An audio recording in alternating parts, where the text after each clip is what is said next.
VTV news હું છું આપની સાથે વત્સલ। દર્શક મિત્રો, આગામી 11 થી 20 સપ્ટેમ્બર 2026 દરમિયાન Indo Canada alliance business investment અને વિસ્તરણ સમિટ 2026 એ ટોરન્ટો અને ઓટાવા કેનેડામાં યોજાનારી એક વ્યૂહાત્મક આંતરરાષ્ટ્રીય વ્યાપાર પ્રતિનિધિમંડળની પહેલ છે। આ સમિટનો ઉદ્દેશ્ય ભારતીય ઉદ્યોગ સાહસિકો, નિકાસકારો, ઉત્પાદકો, સ્ટાર્ટઅપ્સ, શૈક્ષણિક સંસ્થાઓ, આરોગ્ય સંભાળ સંસ્થાઓ, રોકાણકારો અને ઉદ્યોગ નેતાઓને કેનેડિયન વ્યવસાયો, સંસ્થાઓ અને હિસ્સેદારો સાથે ક્યુરેટેડ B2B મીટિંગ્સ, નેટવર્કિંગ સત્રો, ઉદ્યોગ મુલાકાતો અને વ્યવસાય વિસ્તરણ તકો દ્વારા જોડવાનો છે। ત્યારે આ જ મુદ્દે આપણી સાથે ચર્ચા કરવા માટે જોડાવાના છે ડોક્ટર દીપક મકવાણા, શ્રી શોએબ, શ્રી અલ્પિત ગૌર અને શ્રીમતી કૃતિ ત્રિવેદીજી। આપ તમામ મહાનુભાવોનું વીટીવી ન્યૂઝમાં ખૂબ ખૂબ સ્વાગત છે। તો દર્શક મિત્રો, આપણે ચર્ચાને આગળ વધારીશું। આ એક ખૂબ જ મહત્વપૂર્ણ અને જાણવાલાયક મુદ્દો છે। આપણે એમની પાસેથી તમામ સવાલોના જવાબ વિગતવાર મેળવીશું।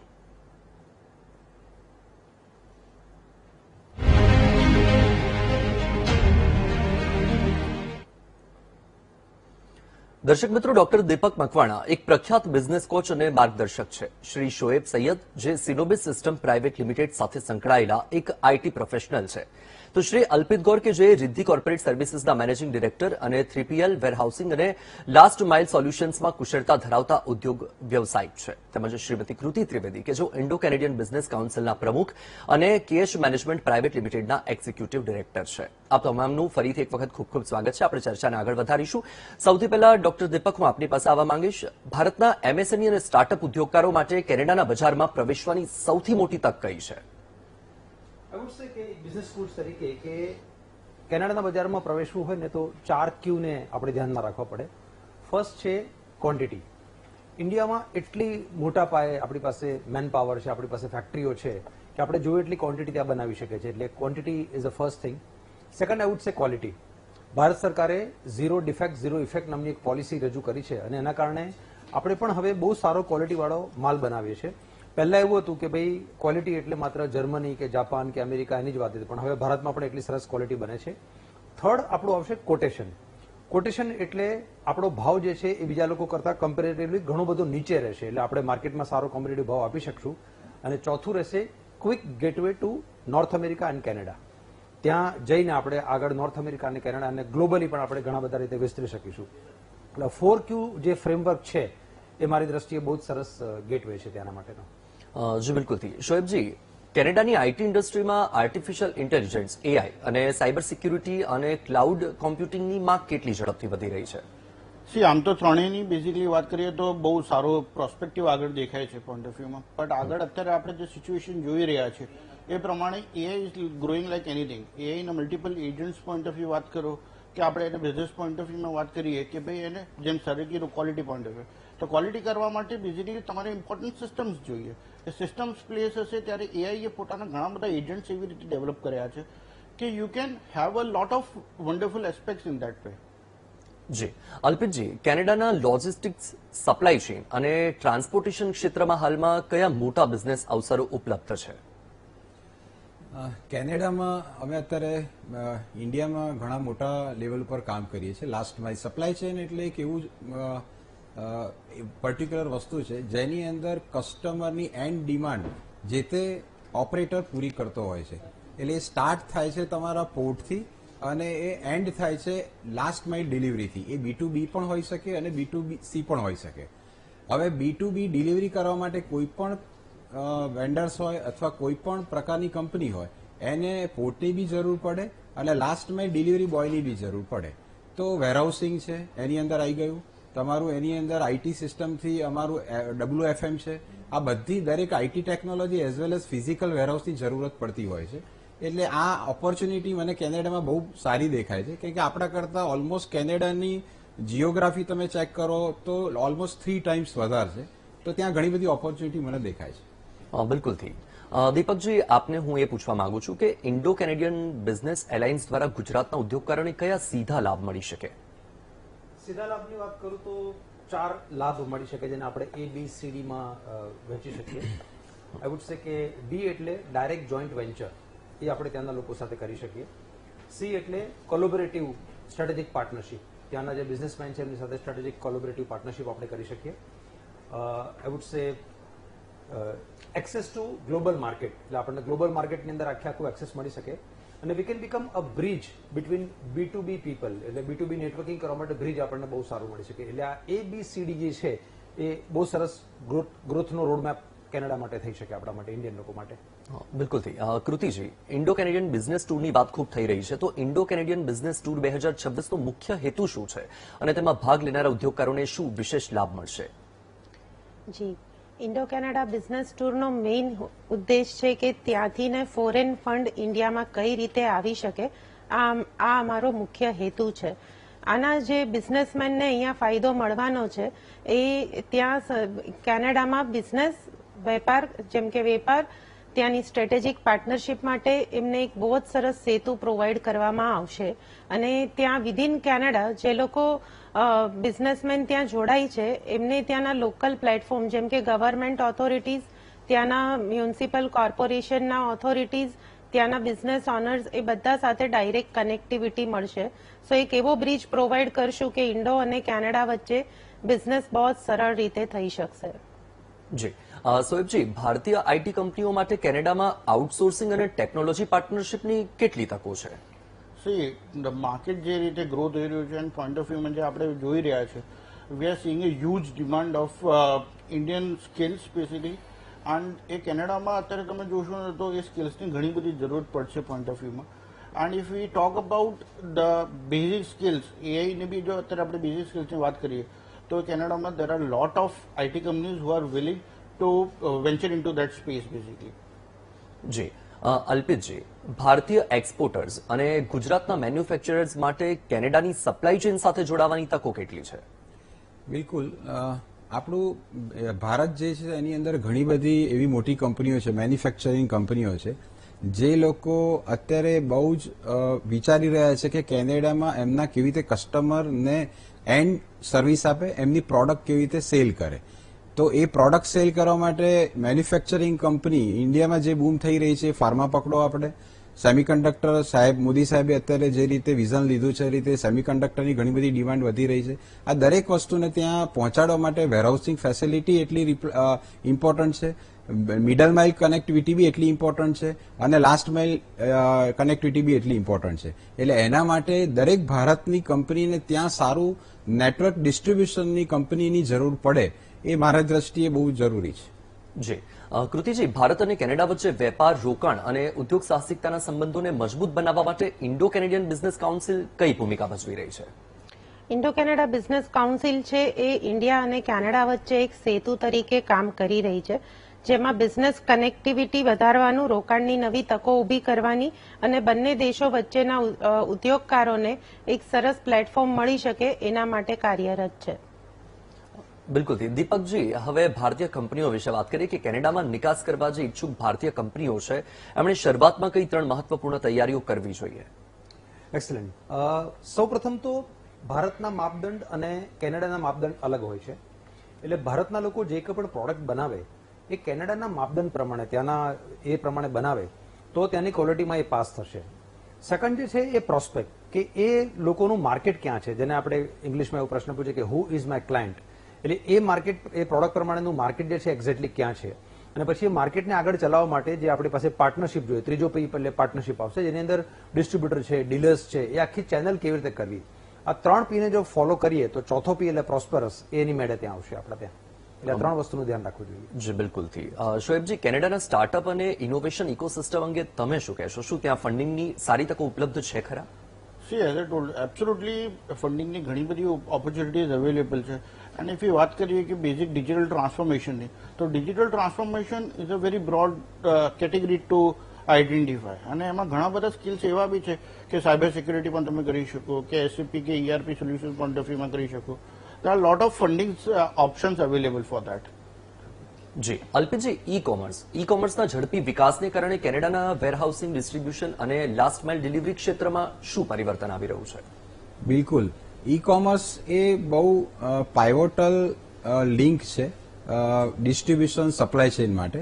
ઈ કોમર્સ અલ્ટિમેટલી નો આ તમે જોશો તો હમણાં છેલ્લા 5-7 વર્ષથી એનો ઘણો બધો પ્રસાર થઈ રહ્યો છે. ઈ કોમર્સ ડિલિવરીની અંદર આજની તારીખમાં ઇન્ડિયામાં તમે ઝોમેટો પકડો, ઉબર પકડો, ઘણી બધી કંપનીઓ છે જે અલ્ટિમેટલી ક્લાયન્ટને શું જોઈએ છે, તો ક્લાયન્ટને ફાસ્ટ ડિલિવરી સોલ્યુશન જોઈએ છે. આજે કસ્ટમર એવું વિચારતા થઈ ગયા કે ઘરે બેઠા બેઠા ફૂડ ઓર્ડર કરે અને 10 મિનિટમાં એને ફૂડ ઓર્ડર મળે. ઈ કોમર્સની કોઈ પણ વસ્તુ ડિલિવરીનો ઓર્ડર કરે તો એને 15 મિનિટમાં સારી ક્વોલિટીવાળી વસ્તુ એને મળે. ઈ કોમર્સનું માર્કેટ જે રીતે ઇન્ડિયામાં અને જે સ્કેલ ઉપર આપણે જે કામ કરી રહ્યા છીએ, કેમ કે આપણી જોડે ટોટલ 150 કરોડ અત્યારે પોપ્યુલેશન છે, જ્યારે કેનેડામાં અત્યારે 4-4.25 કરોડ પોપ્યુલેશન છે. આપણા કરતા એ લોકો જોડે લેન્ડ એરિયા વધારે છે. આમાં આપણા ઇન્ડિયાના સારા પ્લેયરો ત્યાં સર્વિસ ઇન્ડસ્ટ્રીઝમાં પોતાનું અહીંયા જે સક્સેસ સ્ટોરી એ લોકોએ ક્રિએટ કરી છે, એ કંપનીઓ ત્યાં જઈ અને એને વધારે એફિશિયન્ટ બનાવે અને ત્યાંના કસ્ટમરને જો વધારે ઉપયોગ થાય તો ડેફિનેટલી ઇન્ડિયાના ઘણા બધા મેન્યુફેક્ચરિંગ યુનિટો હશે, જે લોકોનું ડિસ્ટ્રીબ્યુશન ચેનલ જો સારી થઈ જાય તો એ લોકોનું સેલ્સ વધી શકે. બિલકુલથી. કૃતિજી, ગુજરાતના એમએસએમઈ સ્ટાર્ટઅપ અને મહિલા ઉદ્યોગ સાહસિકો માટે કેનેડામાં કઈ નવી તકો ઉભી થઈ રહી છે? કેનેડામાં એમએસએમઈ અને સ્ટાર્ટઅપને લઈને ત્યાંથી ફંડિંગ પણ રેઝ થઈ શકે છે અને જે સેક્ટર્સ છે જેમ કે ટુરિઝમ છે, એગ્રીકલ્ચર, ઇન્ફોર્મેશન ટેકનોલોજી, ઇનોવેશન અને ફાર્માસ્યુટિકલ, હેલ્થકેર, આ દરેક ફિલ્ડમાં ઘણી બધી તકો ઊભી થઈ રહી છે અને સ્પેશિયલી સ્ટાર્ટઅપ અને મહિલાઓ માટે ત્યાં આગળ પોતાની બ્રાન્ડને એક્સપોઝ કરવા માટે એક ઇન્ટરનેશનલ પ્લેટફોર્મ મળી રહ્યું છે. જી દીપકજી, 2026 થી 2030 દરમિયાન કેનેડામાં કયા ઉદ્યોગ ક્ષેત્રોમાં સૌથી વધુ વૃદ્ધિ જોવા મળવાની શક્યતા છે? ઓકે, મારી દ્રષ્ટિએ આ પ્રશ્નને 4D માં વહેંચી શકાય. ફર્સ્ટ છે ડેલી લાઈફ અને ડિજિટલ લાઈફ. ડેલી લાઈફ એટલે જેની અંદર ફૂડ છે, એગ્રો છે, ખેતીવાડી છે, આ બધી વસ્તુ, ફૂડ પ્રોસેસિંગ છે, આ બધી વસ્તુનો ડેવલપમેન્ટ ત્યાં જોવા મળે છે. ડિજિટલ લાઈફની વાત કરું તો એની અંદર એઆઈ આવશે, સેસ આવશે, સાયબર સિક્યુરિટીઝ છે, એની અંદર ખાસું ડેવલપમેન્ટ આવશે. થર્ડ ડી એટલે આવશે ડેવલપમેન્ટ, જેની અંદર ઇન્ફ્રાસ્ટ્રક્ચર ડેવલપમેન્ટ આવશે અને એ રીતનું ડેવલપમેન્ટ આવશે ઉદ્યોગોનું. અને ચોથો ડી એટલે આઈ વુડ સે કે ડીકાર્બનાઇઝેશન, કે જેની અંદર ગ્રીન એનર્જી, ક્લીન એનર્જી. એટલે આ 4 ક્ષેત્ર એવા છે કે જેની અંદર હું પર્સનલી સૌથી વધારે ગ્રોથ જોઈ રહ્યો છું હમણાં. જી શોએબજી, આગામી 5 વર્ષની આપણે વાત કરીએ તો આગામી 5 વર્ષમાં કઈ આઈટી અને ડિજિટલ સ્કિલ્સની સૌથી વધુ માંગ રહેવાની છે? as I told, AI is booming like anything right now. કે AI માં લોકોને અત્યારે એ વસ્તુ જાણવી છે કે બિઝનેસ ઇન્ટેલિજન્સ. તો બિઝનેસ ઇન્ટેલિજન્સ થ્રુ એમને કેવી રીતે ખબર પડે કે ભાઈ મારે શું ડિસિઝન લેવા, શું ક્રિએટિવિટી લેવી, તો એના બેઝ ઉપર ઘણા બધા એની સ્કિલ સૌથી વધારે જવાનું છે. At the end of the day આપણે ડેટા એનાલિસ્ટની વાત કરીએ તો ડેટામાં પોઈન્ટ ઓફ વ્યૂ શું છે, તો ડેટા આપણે જે સિસ્ટમ પોઈન્ટ ઓફ વ્યૂથી લાવીએ અને એની સ્કિલ સૌથી વધારે મને દેખાય છે કે વધારે આવવાની છે માર્કેટમાં. બિલકુલથી. અલ્પિતજી, કેનેડામાં લોજિસ્ટિક્સ અને ફ્રેટ મેનેજમેન્ટ ક્ષેત્રમાં આગામી 5 વર્ષમાં કયા નવા ટ્રેન્ડ્સ અને રોકાણની તકો જોવા મળશે? બિલકુલ, મેં પહેલા પણ કવર કર્યું કે સપ્લાય ચેનનું આખી ઇકોસિસ્ટમ તમારે જો સારી એફિશિયન્ટ બનાવી હોય તો શું ઇમ્પોર્ટન્ટ છે, તો ઇન્ફ્રાસ્ટ્રક્ચર એટલે વેરહાઉસિંગ ઇન્ફ્રાસ્ટ્રક્ચર જરૂરી છે. એટલે રોકાણ ઇન્વેસ્ટર માટે વેરહાઉસિંગ, ત્યાં સ્પેસ લેવી, એનું કન્સ્ટ્રક્શન કરવું, આ એક આવનાર સમયમાં બહુ મોટી નીડ હોઈ શકે કેનેડા માટે, ઇન્ડિયા માટે પણ છે. એઝ વેલ એઝ એની અંદર અત્યારે ઓટોમેશન એઆઈ થ્રુ જેટલું શક્ય એટલું વધારે કરી. અમે અત્યારે ઇન્ડિયામાં પણ અમારા જેટલા વેરહાઉસો છે એની અંદર અમે બધું રોબોટિક ડિસ્ટ્રીબ્યુશન સેન્ટર્સ ઉભા કર્યા છે. એટલે જ્યાં પહેલા 700 માણસો કામ કરતા ત્યાં અમારા અત્યારે 30 માણસો કે 40 માણસોથી બી આખું વેરહાઉસ મેનેજ થાય છે. તો એઆઈ થી રોબોટિક સિસ્ટમો અંદર પ્લેસ કરવી વેરહાઉસોમાં. ફ્લીટ મેનેજમેન્ટ, ગ્રીન એનર્જી અત્યારે ઇન્ડિયામાં બહુ ચાલી રહ્યું છે. અત્યારે આપણે ગ્લોબલ સિચ્યુએશન, વોરની સિચ્યુએશન જોઈએ છે કે જ્યાં અત્યારે ફ્યુઅલની બહુ ક્રાઇસિસ ઊભી થઈ છે. તો અત્યારે ઇલેક્ટ્રિક રિન્યુએબલ એક નવો આપણો રિપ્લેસમેન્ટ ઓફ ફ્યુઅલ ઓલરેડી ઊભો થઈ ગયો છે. તો આપણે કેનેડામાં પણ એ જ રીતે ઇલેક્ટ્રિક વેહિકલ અને એમાં ઇન્વેસ્ટમેન્ટ આવતા અહીંના રોકાણકારો એમાં ઇન્વેસ્ટમેન્ટ કરે તો એમાં સારું વળતર મળી શકે. અને ટેકનોલોજી મેં તમને જે રીતે સમજાવ્યું, પોર્ટ ઇન્ફ્રાસ્ટ્રક્ચર છે, આ બધું ઇમ્પોર્ટન્ટ છે. અને લાસ્ટમાં સૌથી વધારે ઇમ્પોર્ટન્ટ મેં સમજાવ્યું કે જે લાસ્ટ માઇલ ડિલિવરી ના એજન્ટ્સ ઉભા કરવા, એ બી વન કાઇન્ડ ઓફ ઇન્ફ્રાસ્ટ્રક્ચર છે, હ્યુમન ઇન્ફ્રાસ્ટ્રક્ચર છે, જે આખા બેકબોન કહેવાય આખા સપ્લાય ચેનની, એની પર ઇન્વેસ્ટમેન્ટ કરવું જોઈએ, ટ્રેનિંગો આપવી જોઈએ અને ટેકનોલોજી ઉભી કરવી જોઈએ. જી બિલકુલ. કૃતિજી, કેનેડિયન રોકાણકારોને ભારત અને એમાં પણ ખાસ કરીને ગુજરાતમાં રોકાણ કરવા માટે સૌથી વધુ શું આકર્ષે છે?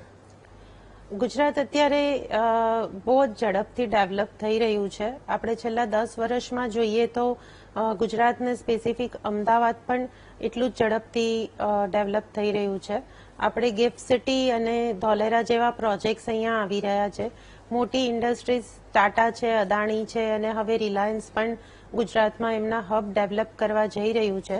ત્યારે અહીંયા રોકાણની ઘણી જ બધી તકો ઊભી થઈ રહી છે, સ્પેશિયલી રિયલ એસ્ટેટ સેગમેન્ટમાં, એજ્યુકેશન, ટેકનોલોજી વાઇઝ અને એગ્રીકલ્ચરમાં પણ ઘણું બધું કામ થઈ રહ્યું છે. સો આ રીતે એક વાઇડ એક્સપોઝર કેનેડિયન રોકાણકારોને ગુજરાત અને ઇન્ડિયામાં મળી રહ્યું છે. જી દીપકજી, ગુજરાતના પરંપરાગત ઉદ્યોગો જેમ કે ટેક્સટાઇલ, કેમિકલ્સ અને એન્જિનિયરિંગને કેનેડામાં વિસ્તરણ માટે તમારી વ્યૂહરચના શું હશે? આઈ વુડ સે કે જો 3B ઉપર કામ કરી શકાય. First is called better products. લોકો હંમેશા પ્રોડક્ટને બદલે બેટર પ્રોડક્ટ માંગતા હોય છે. જેમ કોલગેટને જોતા હો કે આ પહેલે સે અધિક બહેતર એમ કરીને આવે છે, તો કેનેડામાં જે એક્ઝિસ્ટિંગ પ્રોડક્ટ્સ છે એના કરતાં બેટર પ્રોડક્ટ્સ આપણે લઈને જઈએ. નંબર 1. નંબર 2 કે એ પ્રોડક્ટની સાથે જે પ્રિસિઝન મેઝરમેન્ટ ઇન્સ્ટ્રુમેન્ટ્સ એ લોકો જે માંગતા હોય છે એ બધું જ જો આપણે પરફેક્ટ કરીએ તો આપણે એક ટ્રસ્ટ આવશે. એટલે પહેલા પ્રોડક્ટને બેટર કરીએ, પછી એની પર ટ્રસ્ટ લાવીએ. અને ત્રીજું છે કે આપણે એક બ્રાન્ડ બિલ્ડ કરીએ ત્યાં, કેમ કે લોકો પ્રોડક્ટ નથી ખરીદતા, લોકો હંમેશા બ્રાન્ડ ખરીદે છે અને એના માટે પ્રીમિયમ પ્રાઇસ આપવા માટે તૈયાર છે. એટલે આ 3 ક્ષેત્રમાં, 4 ક્ષેત્રમાં જો આપણે આ 3B ઉપર કામ કરીએ તો ઇન્ડિયન લોકો માટે, MSME માટે બહુ સારી તક છે ત્યાં. જી બિલકુલથી. Shoaibji, Indo Canadian business tour દ્વારા આઈટી પ્રોફેશનલ્સ અને ટેકનોલોજી ઉદ્યોગ સાહસિકોને કેવી રીતે લાભ મળી શકે? આ tours with you can get to know, અને જે આપણે પ્રવેશ દ્વાર ખોલીએ છીએ કે આપણને મળી શકે કે રાઈટ પર્સન કોણ છે, રાઈટ એને આપણે કેવી રીતે એપ્રોચ કરવાનું પોઈન્ટ ઓફ વ્યૂમાં, એન્ડ રાઈટ એને સોલ્યુશન કયો આપો. At the end of the day જેમ સરે કીધું કે સોલ્યુશન પોઈન્ટ ઓફ વ્યૂમાં is very important to go in to head. અને જે સોલ્યુશનમાં તમને ડાયરેક્ટ ડિસિઝન મેકર્સ મળે તો એનાથી વધારે સારું શું હોઈ શકે? બિલકુલ. અલ્પિતજી, ઇન્ડો કેનેડિયન બિઝનેસ અલાયન્સ દ્વારા લોજિસ્ટિક્સ અને ઇમ્પોર્ટ એક્સપોર્ટ અને સપ્લાય ચેઇન ક્ષેત્રના જે ઉદ્યોગકારો છે તેમને કેવી રીતે સીધો લાભ મળી શકે? બિલકુલ. આપણું પહેલા તો હું જે આપણું ઇન્ડો કેનેડિયન અલાયન્સ જે છે એના માટે જે ઇનિશિયેટિવ લીધું છે હાર્દિકભાઈ, કૃતિબેન, એમને તો પહેલા હું અભિનંદન વ્યક્ત કરીશ. અને બીજું મારું એવું કહેવું છે કે કોઈ પણ બિઝનેસમેન હોય, એન્ટરપ્રિન્યોર હોય જે ઇન્ડિયાનો છે અને એને કેનેડામાં જઈને બિઝનેસ કરવો છે, તો આપણું પર્ટિક્યુલર આ જે ઇન્ડો કેનેડિયન અલાયન્સ જે પર્ટિક્યુલર સંસ્થા છે, ઓર્ગેનાઇઝેશન છે, એને સૌથી મોટું બિઝનેસમાં કોઈ પણ અહીંયા એન્ટરપ્રિન્યોર ઇન્ડિયામાં પણ કામ કરે તો સૌથી ઇમ્પોર્ટન્ટ શું હોય? તો નેટવર્ક. આજે અહીંનો બિઝનેસમેન છે એને કેનેડામાં જઈ અને કોઈ વેરહાઉસ માટે સ્પેસ લેવી છે, વેરહાઉસ માટે કોઈ વસ્તુ પ્રોક્યોર કરવી છે, રેક પ્રોક્યોર કરવા છે, એને કોઈ મેન પાવર જોઈએ છે, ત્યાં બિઝનેસ એસ્ટાબ્લિશ કરવા માટે લીગલ ફોર્માલિટી શું છે, લેબર લોસ શું છે, ટેક્સેશન સ્લેબ શું છે, 10 પ્રોવિન્સ છે કેનેડામાં. અમે અત્યારે ત્યાં અમારું એક લોજિસ્ટિકનું લગભગ 20 વર્ષથી કામ કરીએ છીએ. અમારી લગભગ 7-8 બ્રાન્ચો છે અને અમે ત્યાં સૌથી મોટું, અમે જયારે 20 વર્ષ પહેલા ગયા તો અમને એ જ પ્રશ્ન ફેસ કર્યો કે તેના રૂલ્સ, રેગ્યુલેશન, લોયર. તો મને લાગે છે ઇન્ડો કેનેડિયન અલાયન્સ જે છે એ સારા લોયર, ત્યાંની સારી કન્સલ્ટેશન કરી, એને કંઈ સ્પેસ પ્રોક્યોર કરવી હોય, કોઈ ગવર્મેન્ટની ઘણી બધી સબસિડીઓ અવેલેબલ છે એનું નોલેજ આપે. અને સૌથી લાસ્ટ મેં સમજાવ્યું એ રીતે નેટવર્ક પાયોટલ લિંક બનવું જોઈએ કે એ જે બિઝનેસમેન છે એ બિઝનેસમેને ત્યાં જે બિઝનેસ કરવાનો છે એના માટે નેટવર્ક એટલે B2B મીટિંગ એરેન્જ કરવી જોઈએ. જે રીતે અહીંયા ઘણી બધી એવી સંસ્થાઓ ચાલે છે કે જ્યાં બિઝનેસ એન્ટરપ્રિન્યોર પોતાના એક પ્લેટફોર્મ પર આવે, એકબીજાના કનેક્ટ થાય, એકબીજાના કનેક્ટથી એ લોકોને એકબીજાને બિઝનેસ મળી રહે. એટલે આ મને લાગે છે, હું આને બહુ પોઝિટિવ રીતે જોઉં છું. જો આને વધારે એગ્રેસિવ કરીએ તો અહીંના બિઝનેસમેનને ઘણો ફાયદો મળે ત્યાં. બિલકુલ. કૃતિજી, આગામી 5 વર્ષમાં ભારત કેનેડા બિઝનેસ સંબંધોને તમે ક્યાં સુધી પહોંચતા જુઓ છો અને તમારી શું વિઝન છે આ બાબતને લઈને? મને બહુ વિશ્વાસ છે કે આગામી 5 વર્ષમાં ભારત અને કેનેડાના સંબંધો વેપારની દ્રષ્ટિએ ઘણા જ સ્ટ્રોંગ બનશે અને ઘણી બધી નવી તકો પણ ઊભી થશે. અને અમે આને ખાલી બિઝનેસ ટૂર તરીકે નથી જોતા, પણ એક બહુ જ સારું સ્ટ્રોંગ રિલેશન બિલ્ડ કરવા જઈ રહ્યા છે. બિલકુલ. શોએબજી, આગામી 5 વર્ષમાં AI, સાયબર સિક્યુરિટી અને ક્લાઉડ કોમ્પ્યુટિંગમાંથી કયા ક્ષેત્રમાં સૌથી વધુ રોજગાર અને બિઝનેસ તકો ઊભી થશે? અગેન આનો આન્સર મેં પહેલા આપ્યો હતો કે AI is the most lucrative business or lucrative opportunity for the student right now. Cyber સિક્યુરિટીમાં બી ડેફિનેટલી છે કે we can give a lot of opportunities in that also. But AI અત્યારે જે રીતે ગ્રો થયું છે અને એ રીતે આપણને ટેકનોલોજી હેલ્પ કરી રહી છે, એ વસ્તુમાં સૌથી વધારે ડિસિઝન મેકિંગ વધારે એમાં મળશે. બિલકુલથી. દીપકજી, ગુજરાતના ઉદ્યોગકારો માટે કેનેડા કેમ એક આકર્ષક બિઝનેસ ડેસ્ટિનેશન છે? નંબર 1 કે કેનેડા ગુજરાતીઓ માટે બિલકુલ નવું નથી. ત્યાં ઓલરેડી આપણા ગુજરાતીઓ ઘણા બધા બિઝનેસ કરી રહ્યા છે અને ત્યાંની જે પ્રોસ્પેરિટીનું જે પ્રમાણ છે કમ્પેર ટુ અધર કન્ટ્રીઝ એટલું બધું સારું છે કે ગુજરાતના જે લોકો છે એ ત્યાં જઈને ખરેખર બહુ સારું કર્યું કે ધરતીનો એક પ્રભાવ હોય એમ તો ત્યાં જઈને ઘણા બધા ગુજરાતીઓ પ્રોસ્પેર કરી શકે એટલા માટે Canada I think the hot favourite destination છે એમના માટે. બિલકુલ. અલ્પિતજી, ઇન્ડો કેનેડિયન બિઝનેસ ટૂરની વાત થઈ રહી છે તો લોકો શા માટે આ ટૂરમાં જોડાય? બિલકુલ. દરેક એન્ટરપ્રેન્યોર અને બિઝનેસમેન ઓલવેઝ એવું વિઝન રાખતા હોય, દરેક જણા એસ્પિરેશન એવા હોય કે પોતાના બિઝનેસને કંઈક એક એક્સ લેવલથી વાય લેવલ પર લઈને જઈએ. અને વર્લ્ડ મૂવિંગ થઈ રહ્યું છે. અત્યારે ઇવન આપણે ઇન્ડિયામાં વાત કરીએ તો આપણા એક ફોરફાધર હશે અથવા ફાધર હશે, એ લોકો ક્યાંક ગામડામાંથી સિટી તરફ પ્રયાણ કર્યું હશે. કેનેડા એક એવી જગ્યા છે, જેમ મારા મિત્રએ હમણાં જવાબ આપ્યો કે છેલ્લા 20 વર્ષ કે 15 વર્ષમાં આપણે જોયું હશે કે પહેલા યુએસએનો ક્રેઝ હતો, ઓસ્ટ્રેલિયાનો ક્રેઝ હતો, લંડનનો ક્રેઝ હતો, એમ હવે કેનેડાનો ઘણો બધો ક્રેઝ છે. હવે ઓવરઓલ પરિસ્થિતિ કોવિડ પછી થોડીક ડિટોરિયસ થઈ છે, એટલે અત્યારે ઘણા સ્ટુડન્ટો ઓછું જવાનું શરૂ કર્યું છે કેનેડામાં, પણ ઓવરઓલ બિઝનેસની ઓપોર્ચ્યુનિટી ઘણી છે. બીજું, કેનેડામાંથી તમારા માટે યુએસએના ઘણા બધા ગેટવે ઓપન થઈ જાય છે બંને કન્ટ્રીઓ વચ્ચે, એટલે જેને યુએસએમાં બી બિઝનેસ કરવો છે એ મને લાગે છે એક સારું મીડિયા બની શકે કેનેડા. એટલે આ અલાયન્સ અને આ પર્ટિક્યુલર જે ઇનિશિયેટિવ છે એના માટે દરેક જણાએ સારા એફર્ટ્સ કરવા જોઈએ. કૃતિજી, આપના મતે ઇન્ડો કેનેડિયન બિઝનેસ ટૂર 2026માં લોકોએ શા માટે જોડાવું જોઈએ? ઇન્ડો કેનેડા અલાયન્સમાં હું એક જ વાક્યમાં કહીશ, મારા અને મારા પાર્ટનર હાર્દિક ઠાકર કે જે ફાઉન્ડર અને ચેરપર્સન છે ઇન્ડો કેનેડા બિઝનેસ કાઉન્સિલના, એમના તરફથી કે we are providing a powerful gateway to global opportunities. Please join us, registered with us. Thank you. Shoaibji, IT professionals અને ટેક ઉદ્યોગ સાહસિકોએ ઇન્ડો કેનેડિયન બિઝનેસ ટૂર 2026માં શા માટે જોડાવું જોઈએ? આના બે પહેલા આન્સર બેઝિકલી છે કે તમે ડિસિઝન મેકર્સને ડાયરેક્ટ મળો છો, you can get to talk to the horse's mouth itself. So એ વસ્તુ એ છે. And then second thing is કે ભાઈ તમને ગ્લોબલ ઓપોર્ચ્યુનિટી મળે છે એના દ્વાર ઉપર જઈને, તો you should definitely join in that perspective. બિલકુલ. દીપકજી, ઉદ્યોગકારોએ ઇન્ડો કેનેડિયન બિઝનેસ ટૂર 2026માં શા માટે જોડાવું જોઈએ? ગુજરાતી ઉદ્યોગકારોને એક પેલું આપણે ત્યાં કહેવત છે જે થોડુંક પેલા અલગ રીતે કહેવાતું છે કે આંગળી આપ્યું ને પહોંચું પકડી લીધું, એવું આપણે ત્યાં કહેવાય છે.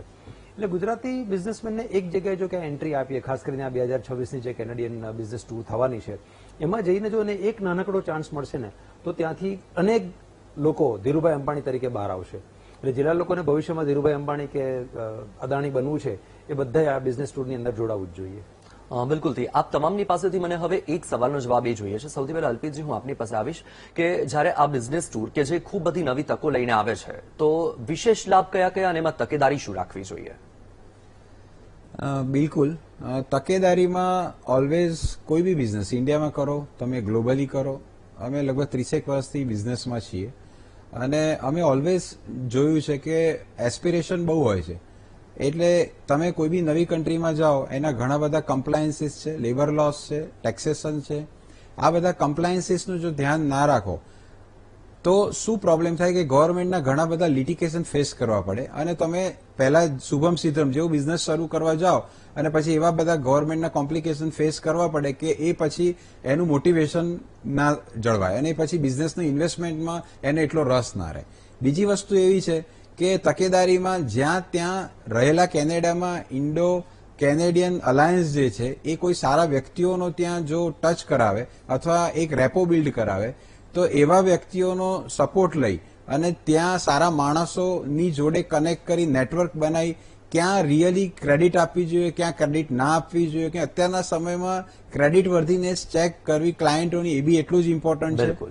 એટલે આ બધું ચેક કરવું જોઈએ. કૃતિજી, તમારા હિસાબથી કઈ તકેદારી રાખવી જોઈએ?